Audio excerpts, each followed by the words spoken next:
morning everyone. So in this lecture I will explain a numerical related to the treatment of investment fluctuation reserve. In previous lecture I was explained some journal entry regarding investment fluctuation reserve. In this lecture I will explain a numerical to the related concept. So question is that A, B and C sharing profit and losses in the ratio of 4:3:2 decide to admit D as a new partner with the effect from 1st April 2018. An extract of their balance sheet as at 31st March 2018 is, यहाँ पे आपको balance sheet given है, liability side है investment fluctuation reserve and asset side is investment at cost ₹2 lakh. Show the accounting treatment of investment fluctuation reserve under the following alternative cases. First case is that if there is no other information. Second case, if the market value of investment is 2 lakh. Third case, if the market value of investment is 1,91,000. Fourth case, if the market value of investment is 1,73,000. And fifth case is that if the market value of investment is 2,18,000. तो question is that A B C, यहाँ पे 3 partner आपको given है A B and सी, और उनका profit sharing ratio क्या है आपको 4:3:2. और फ्यूचर में उन्होंने एक न्यू पार्टनर को एडमिट किया है जो कि डी है, ठीक है, फ्रॉम 1st April 2018. उसके एडमिशन के टाइम फर्म की जो बैलेंस शीट थी उसमें आपको इन्वेस्टमेंट फ्लक्चुएशन रिजर्व की अमाउंट कितनी गिवन है 18,000 और इन्वेस्टमेंट की कॉस्ट कितनी है 2 लाख. तो उन्होंने बोला कि अलग अलग अल्टरनेटिव केसेस में आपको इन्वेस्टमेंट फ्लक्चुएशन रिजर्व का ट्रीटमेंट या उसकी जर्नल एंट्री कैसे करनी है, ठीक है, अकाउंटिंग ट्रीटमेंट दिखाना है आपको इसको. तो यहाँ पे मैं फर्स्ट केस ले रही हूँ, केस 1, ठीक है. If there is no information, if there is no information का मीनिंग है अगर इन्वेस्टमेंट फ्लक्चुएशन रिजर्व से रिलेटेड कोई इन्फॉर्मेशन नहीं दी होगी आपको क्वेश्चन के अंदर, तो उस कंडीशन में जितना भी पैसा होगा इन्वेस्टमेंट फ्लक्चुएशन रिजर्व अकाउंट का वो किसको ट्रांसफर कर दिया जाएगा, पुराने पार्टनर्स में in their old profit sharing ratio that is 4:3:2. तो फर्स्ट एंट्री क्या हो जाएगी हमारी, investment fluctuation reserve account debit to old partners हमारे कौन है, A's capital, to B's capital, to C's capital account. कितना है रिजर्व में पैसा 18,000. इस पूरे अमाउंट को हमें किसको डिस्ट्रीब्यूट कर देना है, पुराने पार्टनर्स में in their old profit sharing ratio. तो हमारा यहाँ पे फर्स्ट पार्टनर का शेयर क्या आ जाएगा 8,000, दूसरे का शेयर आएगा 6,000 और तीसरे का 4,000, ठीक है. तो ये हो जाएगी हमारी फर्स्ट एंट्री. अब सेकंड केस क्या है हमारा, second case, if the market value of investment is 2 lakh. अगर मार्केट वैल्यू है इन्वेस्टमेंट की 2 लाख. अब देखिए मैंने आपको अलग अलग केसेस बताए थे. पहली कंडीशन में तो कोई ट्रांजेक्शन या कोई भी इंफॉर्मेशन आपको गिवन नहीं है. सेकंड केस में बुक वैल्यू, तो ये इसको क्या बोला जाता है, बुक वैल्यू. जो भी बैलेंस शीट में वैल्यू होती है एट कॉस्ट लिखा होता है उसको क्या बोला जाता है, बुक वैल्यू. तो बुक वैल्यू भी हमारी 2 लाख है और जो मार्केट वैल्यू है वो भी कितनी है 2 लाख. मीन्स हमें यहाँ पे मार्केट वैल्यू और बुक वैल्यू में इन दोनों के डिफरेंसेस को चेक करना है. मीन्स कितना डिफरेंस आया है. तो मार्केट वैल्यू भी 2 लाख है और बुक वैल्यू भी 2 लाख. कोई डिफरेंस आया है नहीं. उस कंडीशन में आपकी यहाँ पे जो एंट्री होगी वो क्या होगी, just like a first case, same entry, because कोई चेंज नहीं आया हमारी मार्केट वैल्यू और बुक वैल्यू में. तो पूरा का पूरा पैसा किसको डिस्ट्रीब्यूट हो जाएगा, पुराने पार्टनर्स को. क्लियर. अगर मार्केट वैल्यू और बुक वैल्यू एक दूसरे के इक्वल हैं तो उस कंडीशन में आपकी एंट्री फर्स्ट केस से रिलेटेड होगी, फर्स्ट केस की जैसी ही होगी आपकी एंट्री. देन थर्ड केस है केस 3. अब थर्ड केस क्या है, if the market value of investment is 1,90,000. पहली चीज क्या है, मार्केट वैल्यू कितनी है हमारी 1,91,000.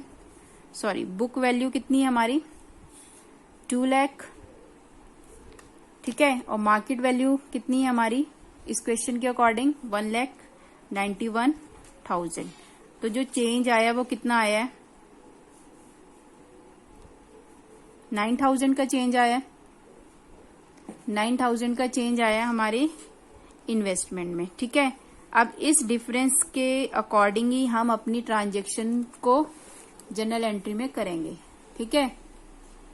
9,000 का चेंज आया है। ठीक है, ये तो चेंज आया है। और रिजर्व में पैसा कितना है हमारे पास 18,000। मीन्स हमारे पास रिजर्व में 18,000 है और डिफरेंस कितना आया है सिर्फ 9,000 का। मीन्स हमारे पास अभी भी 9,000 बैलेंस बच रहे हैं जो किसको डिस्ट्रीब्यूट होगा ओल्ड पार्टनर्स को। ठीक है। तो यहाँ पे आपको एंट्री क्या करनी है, यहाँ पे एंट्री होगी थर्ड केस में investment fluctuation reserve account debit. ठीक है, टू इन्वेस्टमेंट अकाउंट। तो रिजर्व में कितना पैसा है 18,000, इन्वेस्टमेंट में कितना चेंज आया है। यहाँ पे हम जो चेंज लेंगे वो किस में लेंगे book value minus market value.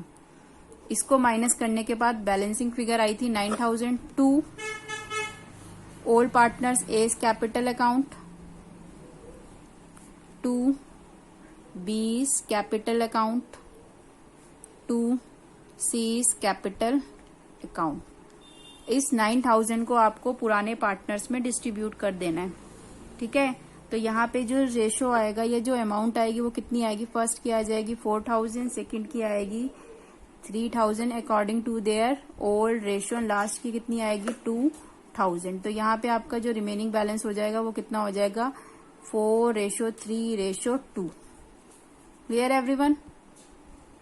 तो ये आपकी एंट्री थी जब आपकी मार्केट वैल्यू और बुक वैल्यू में जो भी चेंजेस होते हैं और उन चेंजेस के बाद भी हमारे इन्वेस्टमेंट फ्लक्चुएशन रिजर्व अमाउंट के अकाउंट में बैलेंस बच जाता है। तो उस बैलेंस को कहाँ ट्रांसफर कर देना है, पुराने पार्टनर्स के ओल्ड प्रॉफिट शेयरिंग रेशियो में। अब आते हैं फोर्थ केस पे। Fourth case is that if market value of investment is 1,73,000। यहाँ पे मार्केट वैल्यू जो है वो कितनी हो रही है 1,73,000। केस 4 बुक वैल्यू कितनी है 2 लाख। ठीक है। मार्केट वैल्यू कितनी है हमारी 1,73,000। ठीक है। तो जो चेंज आया वो कितना आया 27,000 का। डिफरेंस कितना आया हमारा, बुक वैल्यू थी थर्ड फोर्थ केस के अकॉर्डिंग बुक वैल्यू गिवन है 2 लाख क्वेश्चन में ऑलरेडी। मार्केट वैल्यू अब जो हुई है वो कितनी हुई है 1,73,000। जो डिफरेंस आया है वो कितना आया है 27,000। मीन्स हमने इन्वेस्टमेंट करी थी 2 लाख की, फ्यूचर में उसकी वैल्यू कम हो गई है। कितनी हो गई है 1 लाख। मीन्स हमें लॉस हो रहा है एक तरीके से। ठीक है। अब इस लॉस को कहाँ से बियर किया जाएगा, रिजर्व से। ठीक है। अब एंट्री तो वही होगी, क्या होगी इन्वेस्टमेंट फ्लक्चुएशन रिजर्व अकाउंट। कितना पैसा रिजर्व में 18,000, लेकिन हमें रिक्वायरमेंट कितनी है 27,000 की। मीन्स रिजर्व में पैसा कम है और हमें रिक्वायरमेंट है ज्यादा की। कितनी ज्यादा की, कितनी अमाउंट कम हो रही है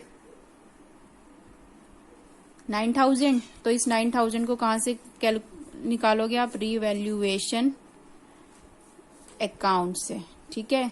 तो यहाँ पे आपको डाल देना है, डेबिट कर देना है रीवैल्यूएशन अकाउंट को, नीचे आ जाएगा इन्वेस्टमेंट। ठीक है। कितनी इन्वेस्टमेंट 27,000। ठीक है। इन्वेस्टमेंट फ्लक्चुएशन रिजर्व अकाउंट में करने हैं 18,000 डेबिट, रीवैल्यूएशन अकाउंट में 9,000, टू इन्वेस्टमेंट अकाउंट में 27,000। क्वेश्चन क्या था 2 लाख थे हमारे बुक वैल्यू में, या फिर बोल सकते हो आप हमने इन्वेस्ट करी थी 2 लाख की इन्वेस्टमेंट करी थी, फ्यूचर में वैल्यू कम हो गई 27,000 का लॉस हो गया। लॉसेस को बियर करने के लिए रिजर्व बनाए जाते हैं, तो रिजर्व में तो पैसा कम है और लॉस ज्यादा गया है, तो जो 9,000 एक्स्ट्रा हमें पड़ रहा है वो कहाँ हम डालेंगे, रिवैल्यूएशन अकाउंट में। ठीक है, कहाँ डालेंगे हम, रिवैल्यूएशन अकाउंट में। अब रिवैल्यूएशन को डेबिट तो कर दिया, लेकिन इस लॉस को कौन बियर करेगा, तो इस एक तो एंट्री ये होगी हमारी, यहाँ पे एक और एंट्री यहाँ पे करनी है। तो आपको क्या करनी है, यहाँ पे A capital account, B capital account, C capital account, debit करना है सभी के अकाउंट को, बिकॉज रिवैल्यूएशन अकाउंट में हमने ट्रांसफर कर दिया था, लेकिन उस लॉस को बियर कौन करेगा, ये पार्टनर।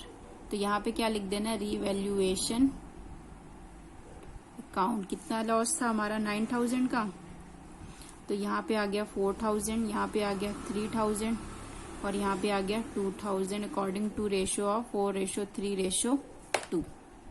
क्लियर, ये था आपका fourth case. Then last case है हमारा fifth case, if the market value of investment is 2,18,000। Case 5 के according if the market value is 2 lakh, हमारी बुक वैल्यू हम कितनी लेके चल रहे हैं, 2 लाख। अब मार्केट वैल्यू जो हो गई है वो कितनी हो गई, वो हो गई है 2,18,000 की। ठीक है, केस ये है, बुक वैल्यू थी इतनी, मार्केट वैल्यू हो गई इतनी। हम डिफरेंस जो आता है उसी को कंपेयर करते हैं रिजर्व से, इन्वेस्टमेंट फ्लक्चुएशन रिजर्व के बैलेंस से। कितना बैलेंस इसमें, 18,000। अब यहाँ पे कितना बैलेंस आ रहा है, 18,000, लेकिन प्रॉफिट आ रहा है, कम तो नहीं हुई ना। अगर ये वाली अमाउंट कम होती तब हम यहाँ से राइट ऑफ करते, लेकिन ये वाली अमाउंट ज्यादा है, मीन मार्केट वैल्यू ज्यादा है। तो पहली चीज तो ये, क्योंकि कोई कंटीजेंसी अराइव नहीं, कोई कमी नहीं आई है हमारे इन्वेस्टमेंट की अमाउंट में, इन्वेस्टमेंट की अमाउंट बल्कि और बढ़ गई है, हमें प्रॉफिट हो गया है। हमने सिर्फ 2 लाख लगाए थे, फ्यूचर में 2,18,000 हो गई उसकी अमाउंट, तो 18,000 का प्रॉफिट हो गया। कमी आती है तब हम रिजर्व से डेबिट करते हैं, लेकिन कमी आई नहीं है, तो उस कंडीशन में पूरा का पूरा पैसा कौन लेगा, इन्वेस्टमेंट। क्या करोगे entry, investment fluctuation reserve account debit to, पहले तो ये पहली एंट्री तो हमारी ये हो जाएगी, पूरा का पूरा पैसा किसको दे दो, ए, बी और सी को, क्योंकि यहाँ पे पार्टनर कौन है,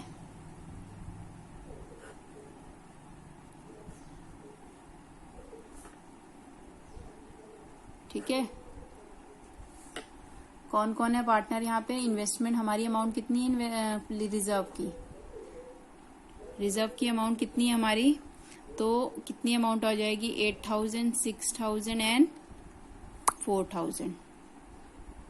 ठीक है, ये अमाउंट आ जाएगी हमारी। ये तो था फर्स्ट केस। अब ये जो प्रॉफिट हुआ इसको अभी तो कुछ करना है, क्या करना है इसको करनी है एंट्री, इसकी क्या करनी है, ये एक इन्वेस्टमेंट का पैसा है, तो यहाँ पे क्या एंट्री करोगे, इन्वेस्टमेंट अकाउंट डेबिट टू, कहाँ डाल देना है, रिवैल्यूएशन। प्रॉफिट होता है तो रिवैल्यूएशन अकाउंट को करते हैं क्रेडिट, और अगर लॉस होता है तो रिवैल्यूएशन अकाउंट को करते हैं डेबिट। ठीक है, तो क्योंकि यहाँ पे प्रॉफिट हो रहा है इस वजह से हमने इसको क्या कर दिया, क्रेडिट। ठीक है, ये एंट्री हो जाएगी। अब ये वाला प्रॉफिट तो ले ही रहे हैं, रिजर्व का पैसा तो ले ही रहे हैं, लेकिन यहाँ पे जो 18,000 का प्रॉफिट हुआ ये भी कौन लेगा, पुराने पार्टनर्स, तो इनको और ज्यादा प्रॉफिट हो गया। तो एंट्री क्या करनी है, revaluation account debit to A capital to B capital to C capital account. ठीक है, कितने का प्रॉफिट हुआ था इन्वेस्टमेंट से, 18,000 का, तो ये पूरा का पूरा पैसा उसी रेशो में, ओल्ड रेशो में डिवाइड कर लेंगे, जो कि क्या है इनका ओल्ड रेशो 4:3:2। इसको मैंने इसमें डिवाइड कर दिया। ठीक है, तो लास्ट वाली कंडीशन में मार्केट वैल्यू इंक्रीज हुई थी, तो इंक्रीज की सिचुएशन में पहले तो रिजर्व का पैसा दे दो, उसके बाद जो एक्स्ट्रा अमाउंट इंक्रीज हुई है उस पैसे को रिवैल्यूएशन अकाउंट में ट्रांसफर करना है, देन रिवैल्यूएशन से वो कहाँ ट्रांसफर होगा, प्रॉफिट पुराने पार्टनर्स के कैपिटल अकाउंट में। न्यू पार्टनर को शेयर क्यों नहीं मिलता है? क्योंकि हम पहले ही कर चुके हैं कि जब भी नया पार्टनर एंटर होता है फर्म में तो जो भी एडवांटेज मिल देता है वो कौन लेते हैं? पुराने पार्टनर्स। Clear everyone? नए पार्टनर को ऐसी कोई एडवांटेज नहीं मिलती है उसके एडमिशन के बाद। उसके आने से पहले की जितने भी प्रॉफिट्स होते हैं वो पुराने पार्टनर ही अपने आप ओल्ड प्रॉफिट शेयरिंग रेशियो में डिवाइड करते हैं। क्लियर? आई होप सभी स्टूडेंट्स को समझ में आ गया होगा। To practice at home related question. Thank you.